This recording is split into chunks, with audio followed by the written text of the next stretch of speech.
Hai semua, kembali lagi di podcast Cerita Gagal bareng Sigit.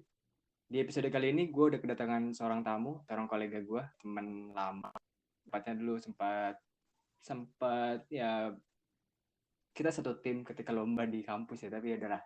Intinya sekarang dia tuh udah jadi seorang principal web engineer. Ya, jadi kalau misalkan ada yang pernah dengar seorang principal tuh berarti udah lumayan lah ya, jauh banget levelnya daripada junior gitu kan. Dia adalah Afif Aidir atau biasa dipanggil Afif ya. Halo Afif. Halo, halo, halo Sigit. Oke, terima kasih nih udah bisa hadir di podcast Cerita Gagal bareng Sigit. Sama-sama. Oke.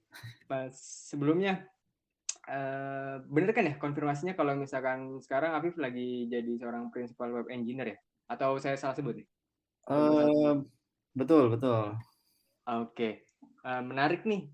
Mungkin teman-teman di sini belum tahu gitu ya perjalanan karir dari seorang Afif. Boleh diceritain nggak perjalanan karirnya gimana sih dari awal sampai bisa jadi seorang principal web engineer gitu? Tracknya seperti apa? Ini berarti dari awal lulus ya, lulus kuliah Boleh. gitu. Nah, ya, maksudnya kalau emang tracknya begitu terserah, Vip. Oke. Eh, jadi sebenarnya gue lulus kan tahun 2016 ya, Oktober 2016 itu baru lulus S1. Nah, sambil nunggu wisuda, gue iseng-iseng sih sebenarnya nyoba nyari kerjaan langsung lah, maksudnya interview aja coba-coba biar nanti sebelum wisuda tuh udah kerja lah istilahnya gitu. Iya. Nah, akhirnya nyoba di salah satu startup e-commerce di Indonesia. Oke. Waktu itu posisinya sebenarnya bukan web engineer, dulu tuh namanya masih front end designer Oke. gitu. Ya, jadi ya ikutin proses seleksinya, interview, ada tes, akhirnya keterima di tanggal 2016 itu hari pertama gue kerja, ingat banget. Jadi Oke. harapan gue wisuda nih, jadi 3 Oktober gue udah kerja, Oh, 19 Oktober baru wisuda gitu. Dan itu jadi front end designer awal mulanya. Nah, front end designer eh, dulu ngerjain modulnya macem-macem sih sebenarnya, karena front end designer itu kan ya dulu banget itu ngehandle-nya ya HTML, CSS gitu, dan mungkin sedikit JavaScript gitu dulu waktu tahun 2016 mungkin, karena sekarang kan udah zamannya udah beda ya. Jadi dulu namanya front end designer, itu tuh di bawah tim product design gitu. Oke. Jadi kita tuh sebenarnya walaupun kerjaan yang ngoding, tapi timnya itu sebenarnya di bawah product design gitu. Nah, karena kita itu istilahnya apa ya, perpanjangan tangan dari tim UI UX-nya gitu. Kita yang implementasi, setelahnya baru nanti back end yang jahit datanya gitu. Oke. Jahit API-nya ke tampilan yang udah kita bikin. Itu sebenarnya tugas front end designer, cuma sampai situ. Kita memastikan istilahnya apa ya, pixel perfect lah dari Oke. desain yang udah dibikin sama UI UX designer gitu. Terus kurang lebih berapa tahun ya, setahun lebih lah di front end designer. Itu kita di tempat gue kerja, kita ada sedikit apa ya, kayak perombakan nama sih dan scope kerjaan, karena Oke. waktu itu ada titel baru, ada role baru namanya front end engineer. Nah, ini Oh kan iya. jadi bikin rancu ya, ada front end designer, ada front end engineer. Ini pembagian scope-nya kayak gimana sebenarnya gitu. Padahal waktu itu sebenarnya front end engineer yang baru dibikin itu khusus untuk ngehandle atau bikin mobile web dari company gua gitu. Oke. Nah, mereka tuh sebenarnya awalnya fokusnya di sana. Jadi fokus ke mobile web dan performance-nya lah. Karena kan kita tahu kalau di Indonesia kan internet problem masih lumayan ini ya. Maksudnya nggak semua Umum ya. user di Indonesia itu punya koneksi yang bagus. Makanya perlu apa ya? perlu tim mobile web yang bisa bikin webnya itu apa ya, terjangkau untuk semua user, Iya. tidak memandang seberapa koneksinya gitu. Nah, jadi karena ada apa ya, irisan itu antara front end engineer dan front end designer, akhirnya front end designer itu diubah namanya jadi UX engineer gitu. Dan setelah Pada setahun saat itu udah common tuh istilah UX engineer atau itu baru juga? itu udah sih harusnya, tapi di Indonesia belum. Oke. Karena menurut gue sampai sekarang pun sebenarnya UX engineer masih belum common ya di Indonesia. Tapi Iya. kalau di luar, kalau kita sebenarnya di tempat gue kerja pun kita kenapa mengacu ke apa ya, role itu, karena itu udah dipakai di beberapa tech company di luar kan, kayak Google, terus apa, Netflix, kalau nggak salah Amazon juga ada deh. Oke. Gitu. Jadi kita oke, sepakat untuk ganti nama, ganti role namanya UX engineer, dan scope-nya juga jadi berubah supaya kita nggak terlalu beririsan banyak dengan front end engineer gitu. Jadi kita punya roles and responsibility yang berbeda gitu sama front end engineer. Jadi UX engineer ini agak geser ke design system sebenarnya. Oke. Gitu. Dan setelah 1 tahun lebih itu alhamdulillahnya naik jadi senior. Oke. Jadi senior, role-nya UX engineer. Tapi ya itu, roles-nya adalah kita sebenarnya fokus ke design system, walaupun ada juga sih kita masih bikin beberapa apa ya, microsite yang memang sebenarnya nggak di-handle sama front end engineer gitu. Karena kita UX engineer itu apa ya, kita itu lebih dituntut untuk punya design sense yang lebih tinggi lah maksudnya. Maksudnya kita yang dituntut untuk mencoba implementasi dengan pixel perfect kan. Ya. Mungkin kalau front engineer goals-nya adalah web yang performant, tapi kalau misalkan kita kan UX engineer itu kita pixel perfect gitu. Gimana caranya desain ini bisa terimplementasi sesuai dengan desain dan itu pixel perfect gitu. Karena waktu itu walaupun namanya UX engineer, tapi masih tetap di bawah product design gitu. Oh gitu. Kita masih tetap di bawah tim product design. Nah, nggak berapa lama, kayaknya di tahun ketiga deh. Jadi setelah dari UX engineer, di tahun ketiga baru jadi principal. Principal UX engineer ya? Principal UX engineer. Karena Oke. waktu itu sebenarnya di UX engineer itu kan tadi yang gue bilang kita ada beberapa tugas dari UX engineer kan. Kita ada design system sama ada juga yang nge-handle microsite. Nah, kebetulan waktu itu gue yang nge-lead tim microsite-nya gitu. Jadi setiap ada microsite yang masuk, request microsite, terutama kayak campaign kan. Jadi di tempat gue kerja tuh bisa terbilang cukup banyak campaign. Jadi kebutuhan microsite memang agak sering gitu, agak frequent. Jadi memang dibutuhkan tim khusus gitu. Nah, kebetulan gue yang waktu itu nge-lead timnya. Dari principal itu ya sama sih. Sebenarnya tugasnya yang naik sedikit dari senior. Jadi kalau misalkan junior itu kita, atau associate ya, maksudnya di bawah senior, itu biasanya kan kita nerima tugas yang dikasih ke kita.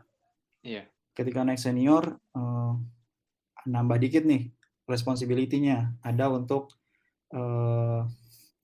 bukan mentoring sih, mungkin ngarahin associate juga gitu.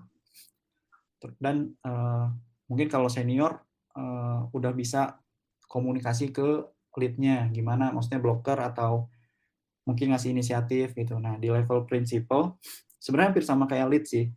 Jadi kita lebih kayak ngatur roadmap.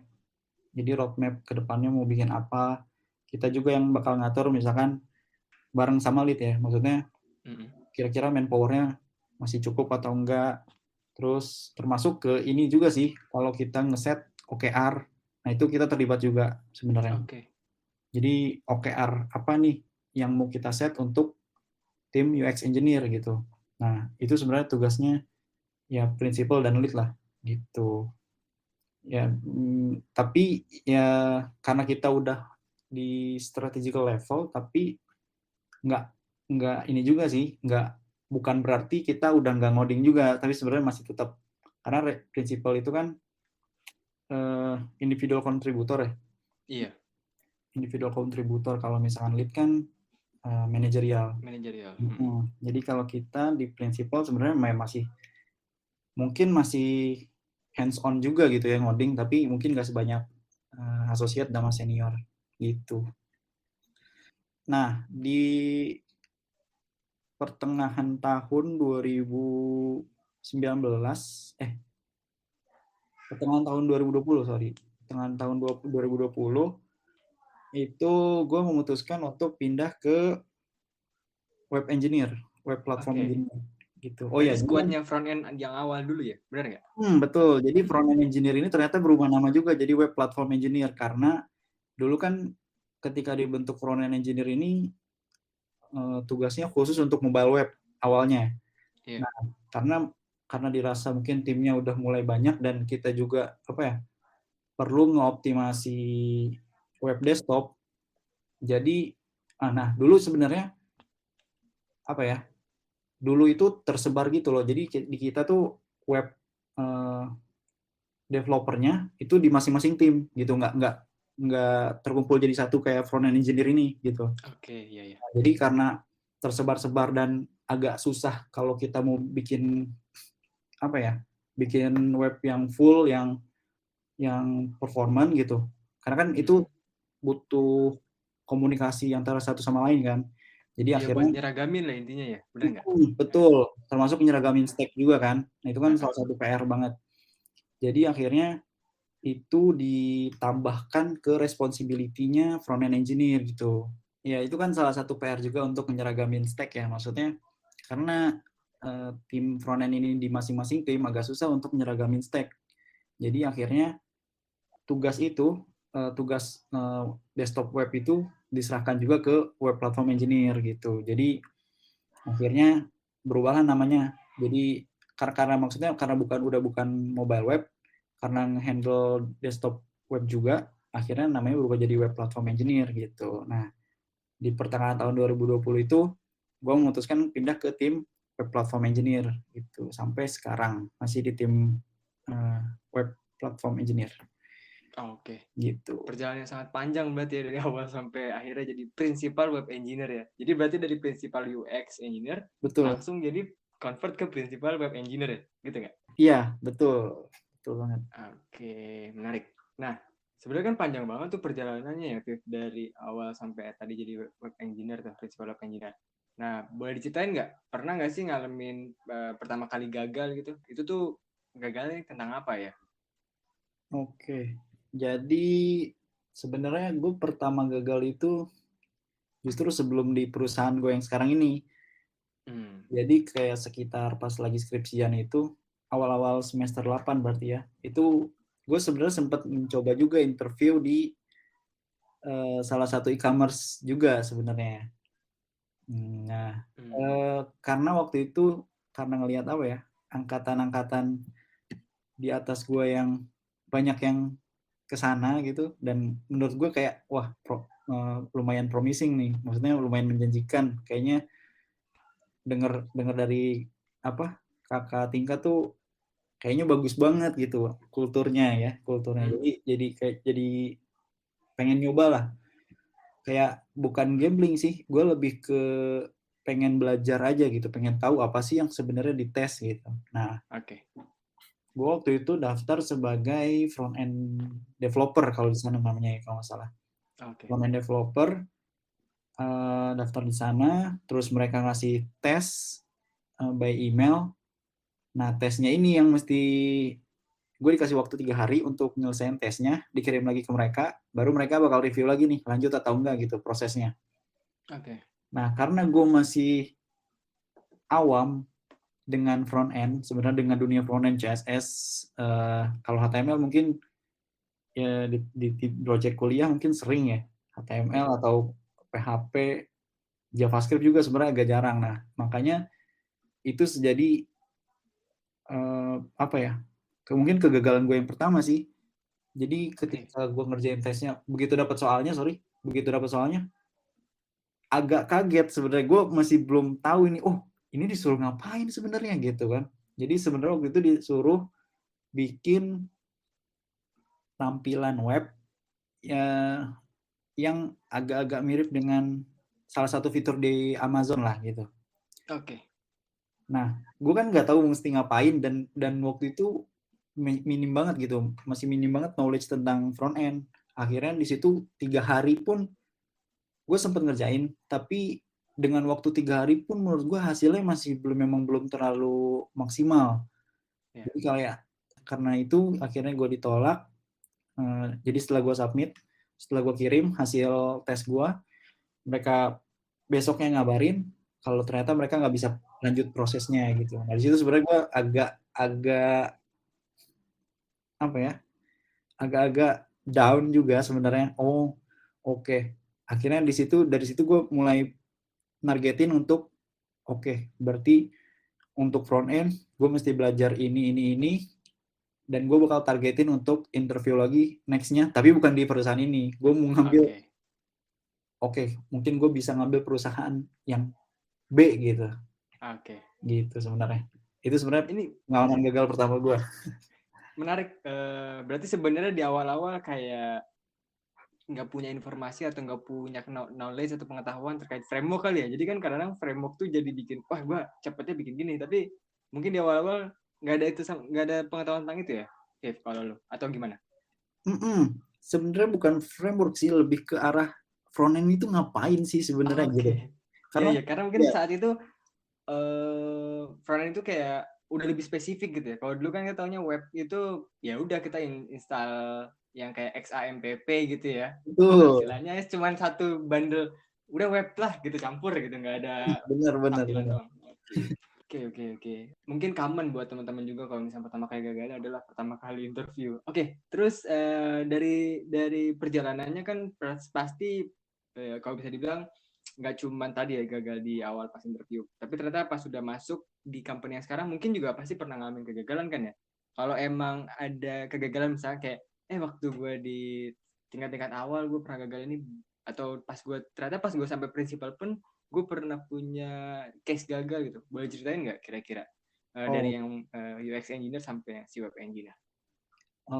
Kalau cerita gagal gue punya sebenarnya di tahun pertama sih, beberapa bulan setelah gue kerja. Itu gue sempet bikin web yang gue bikin itu down gitu. Itu ya jadi karena kita masih masih awam, maksudnya masih baru ya, kita sebenarnya dapat onboarding juga sih, maksudnya kita dikasih knowledge gitu, misalkan dikasih kita ada sharing session gitu, tapi kan tetap aja di lapangan itu kan kita belajar dari pengalaman gitu. Jadi kita nggak bisa belajar dari teori, ternyata di lapangan bakal, misalkan kita belajar teori A, di lapangan bakal A juga kan belum tentu. Di lapangan tuh bisa B, C, D, E, F, G gitu.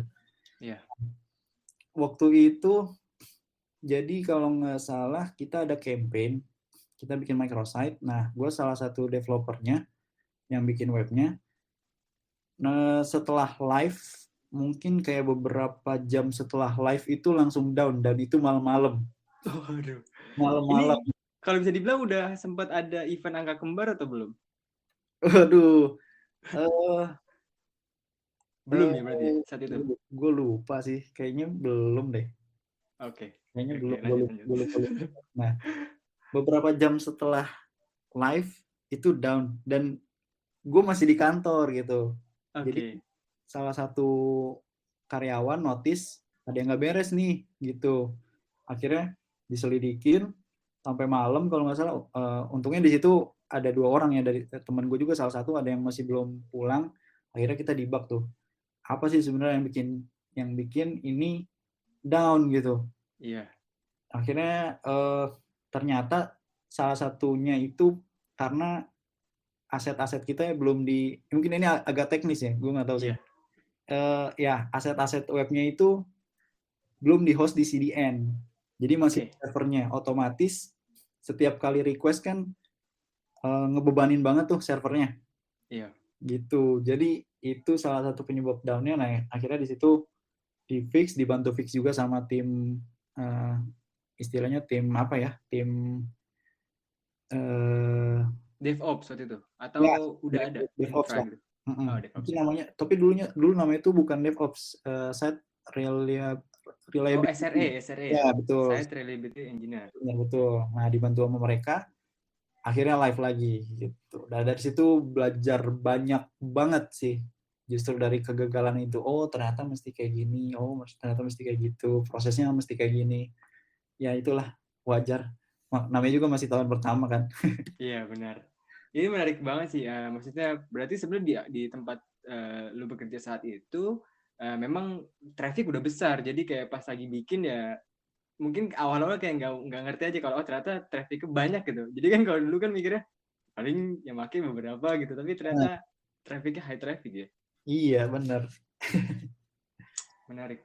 Terus itu kan pas lagi awal-awal juga tuh. Terus kalau misalkan kalau yang kesini-sini gitu, tadi kan lu sempat mention juga kayak desain sistem gitu. Kalau kayak gitu pernah juga nggak ngalamin ya istilahnya nggak ngomong gagal juga lah. Kalau gagal ya kayak bukan gagal tapi kayak kesalahan-kesalahan yang istilahnya harusnya gue nggak begini nih, harus seperti ini gitu. Ada nggak ya yang bisa diceritain dari situ pas jadi UX engineer? UX engineer.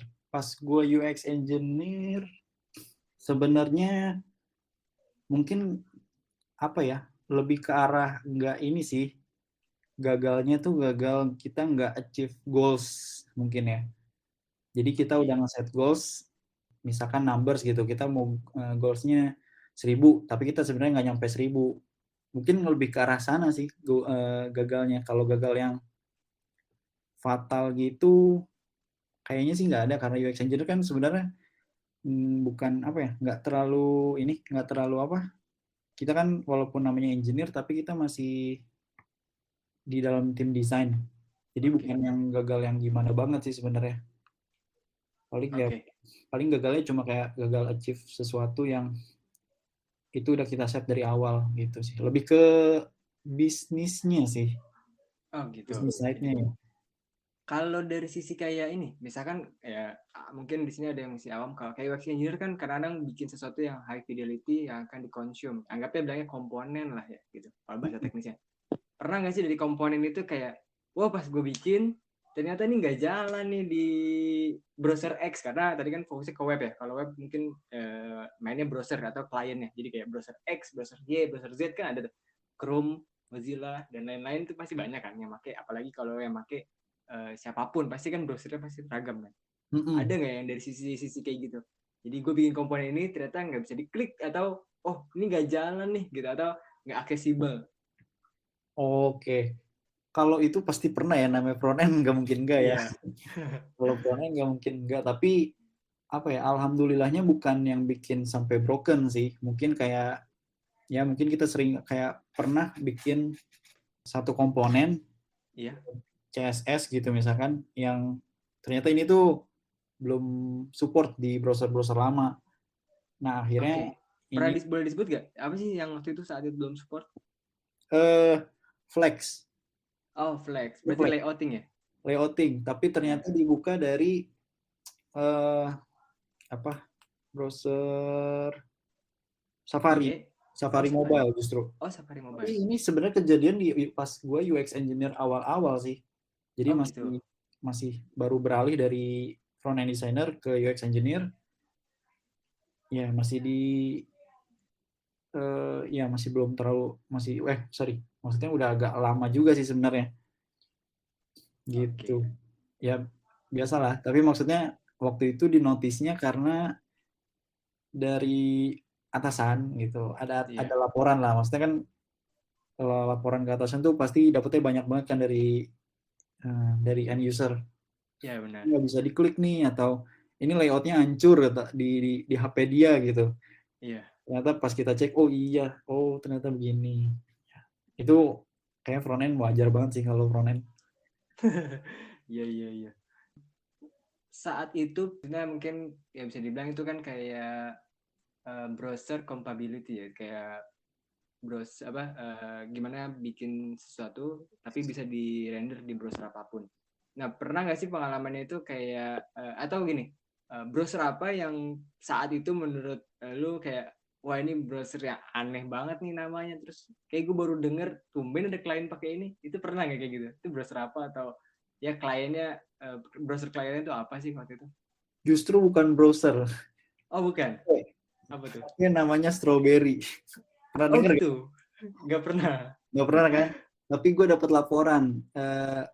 Nah ini justru sebenarnya pas gue udah jadi principal sih kayaknya. Tapi yang Oh gitu.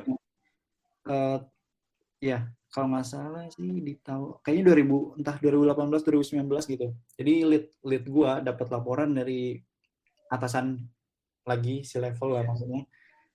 Nah itu tuh ada ibu-ibu, Iya. tapi bukan cuma satu orang, maksudnya ada beberapa ibu-ibu yang mereka bilang apa web itu nggak bisa dibuka di mereka gitu. Oh gitu.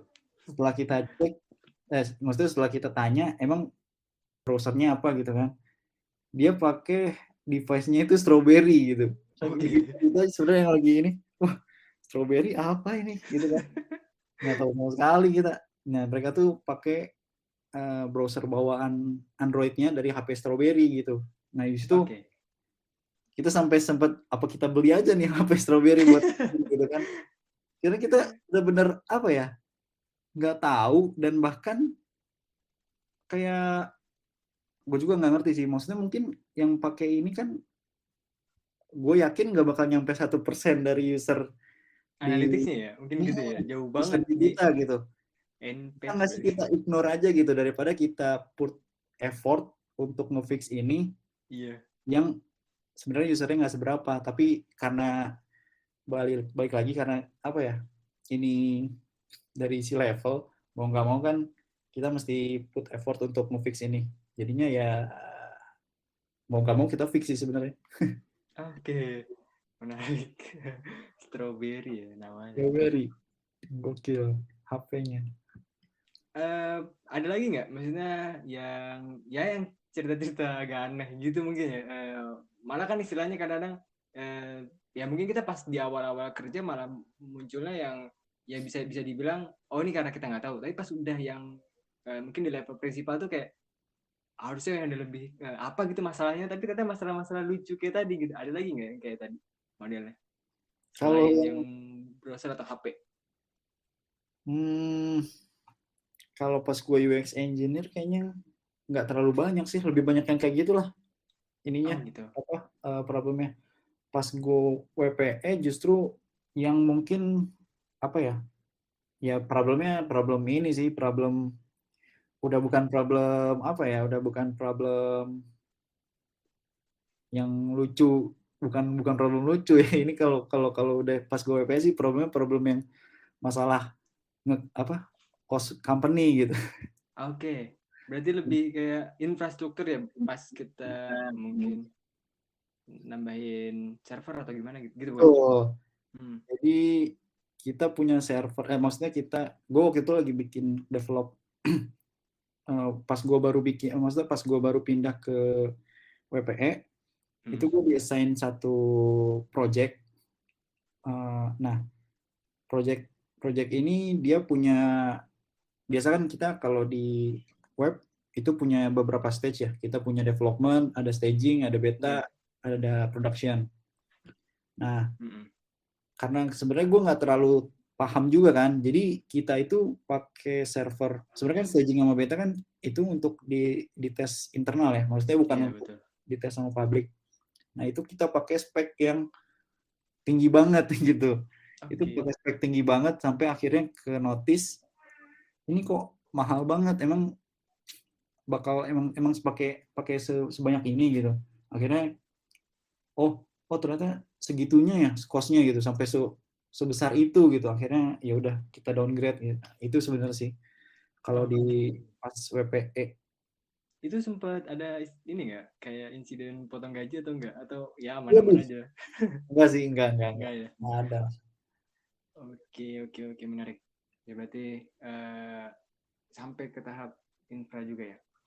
Ada lagi nggak kalau misalkan selain yang teknis tadi, kalau misalnya kita balik lagi, jadi kan pernah gagal juga saat interview.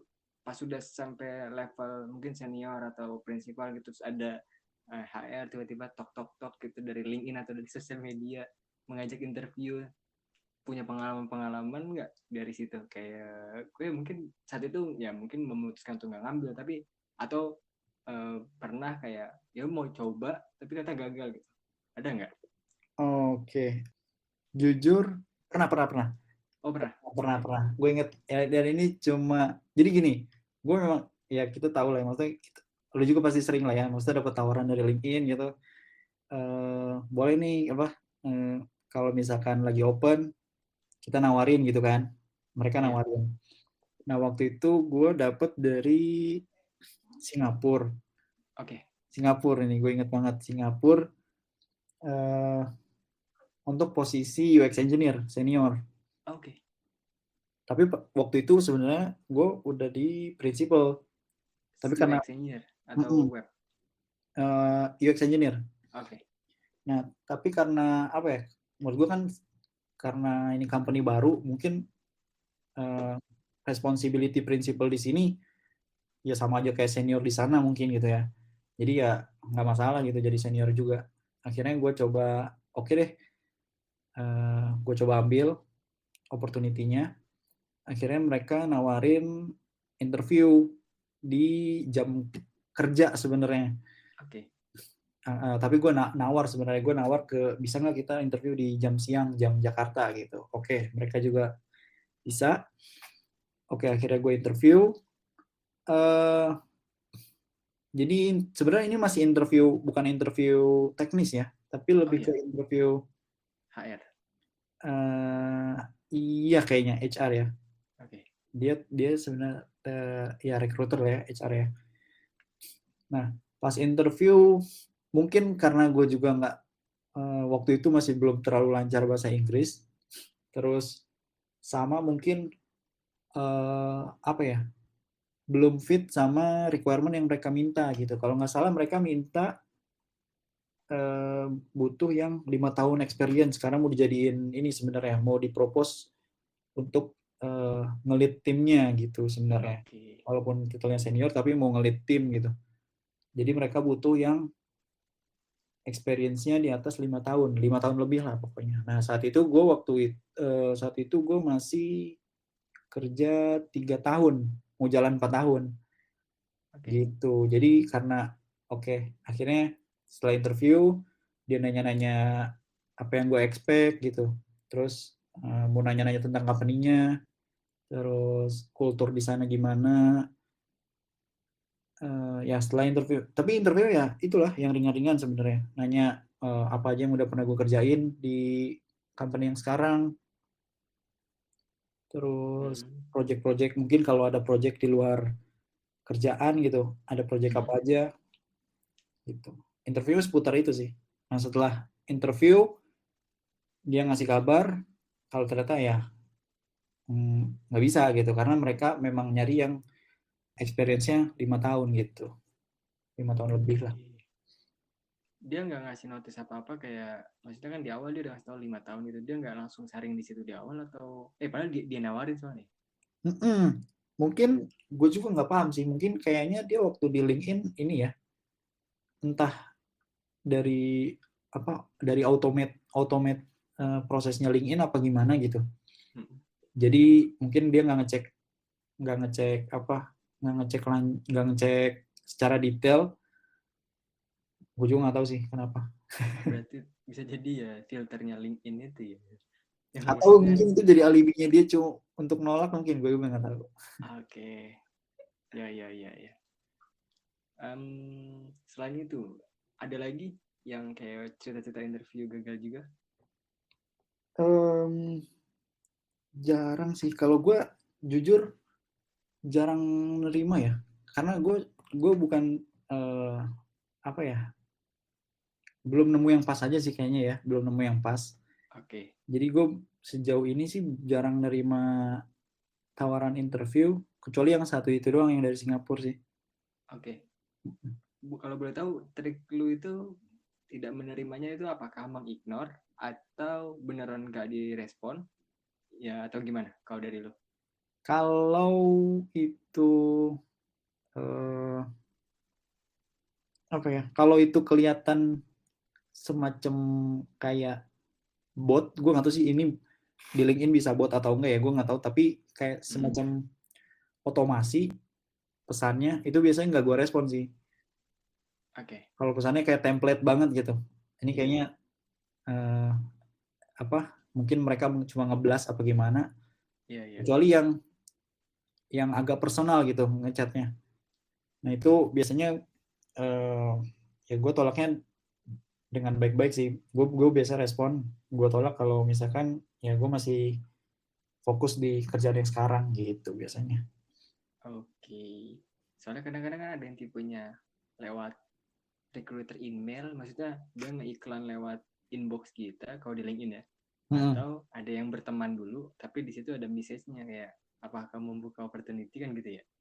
betul. Nah, itu kadang-kadang yang dua-duanya juga bisa jadi ya orang itu juga ya, kayak ngeblas doang bisa jadi gitu kan. Kalau emang Mm-mm, nggak balas lagi dari yang kita balas gitu. betul betul. Oke. Em, Sejujurnya aku pengen pengen tahu lagi sih sebenarnya kalau misalkan yang masih ada. Tapi kalau emang maksudnya nggak ada lagi yang bisa ceritain dari kegagalannya, kira-kira bisa nge-share nggak lesson learned-nya gitu selama ini, kayak gue udah ngalamin gagal ini terus gue harusnya kayak gimana, atau buat pendengar yang berbagi cerita dari kegagalan ini harusnya kayak apa menyikapinya gitu dari lu sendiri. Kalau dari gue sendiri ya, mungkin Iya. gue bisa ngomong gini karena lingkungan juga ya, maksudnya lingkungan kerja gue alhamdulillah suportif gitu. Gue kan belum tahu juga kalau di tempat lain ya. Iya. Jadi kalau misalnya kita nemu kegagalan itu jangan apa ya, jangan jangan jangan nyalahin diri sendiri dulu sih, untuk itu yang pertama. Karena kalau Oke. gue gagal itu wajar sih ya, gagal Hmm. itu wajar. Kita ngelakuin kesalahan di tempat kerja itu wajar, asal kita nggak jangan nyalain diri sendiri, itu yang pertama. Yang kedua, minta bantuan gitu, jangan ragu untuk minta bantuan ke teman. Kayak waktu itu gue eh, untungnya gue kan masih ada teman gitu ya yang stay di kantor. Akhirnya gue minta bantuan dia untuk bantu bantu debug gitu. Nah Iya. itu kalau misalkan gue kayak ego banget mau nyelesain sendiri, mungkin uh, in the end gue belum tentu bisa nyelesain hari itu gitu. Bisa jadi gue sampai nginep di kantor bahkan kan, kalau misalnya gue ego pengen nyelesain ini sendiri gitu. Tapi kan gue akhirnya minta bantuan ke teman gue gitu. Jadi jangan ragu untuk minta bantuan, Hmm. sama uh, ya apa ya, ya ditanamkan aja sih sebenarnya apa yang jadi pelajaran itu tuh, maksudnya kesalahan apa, jadi kita kalau bisa jangan sampai ngulangin kesalahan yang sama gitu di selanjutnya, di project-project selanjutnya. Oke. Itu sih kalau yang gue pelajari dari kesalahan-kesalahan yang pernah gue alami. Siap. Ini bermanfaat sekali nih. Dan satu lagi nih, pertanyaan mungkin kayak pamungkas penutup aja sih. Apakah mungkin kita punya definisi masing-masing terkait dream job atau pekerjaan impian versi masing-masing ya?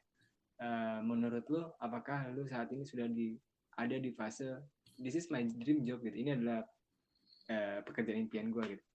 Silakan dijawab. Oke. Okay. Industrinya iya sebenarnya. Gue Oke. ini tech industry ini sebenarnya memang dream gue, cuma untuk jobnya apakah ini dream job gue, Belum sih ya. Gue sebenarnya Oke. pengen banget punya produk sendiri aja sih sebenarnya. Oke. Gitu. Thank you banget jawabannya. Ya sebenarnya tidak ada yang salah dan itu emang versinya lu. Karena istilahnya gue cuma pengen berbagi ke teman-teman bahwa kalau misalnya kita punya kegagalan dan kita masih punya mimpi kan kita pasti masih ngejar dong. Tapi kalau kita udah istilahnya ya udah dari pekerjaan impian, ya berarti gimana caranya dari kegagalan yang udah ada nggak kita ulangin aja gitu kan. Ya Betul. enggak. Oke, terima kasih banget Afif atas interviewnya. Ini insightful sekali. Makasih waktunya. Oke, sama-sama. Dan buat teman-teman, nanti kalau misalkan ada yang ingin bertanya, silakan. Ya mungkin kalau di YouTube Cerita Gagal Bareng Sigit, tinggal di komentar aja atau bisa di like. Terus kalau di podcast, di Anchor atau di Spotify, silakan didengarkan. Ada saran dan kritik bisa lewat sana juga. Di gue itu aja. Terima kasih sudah mendengarkan. Sampai jumpa. Bye. Bye.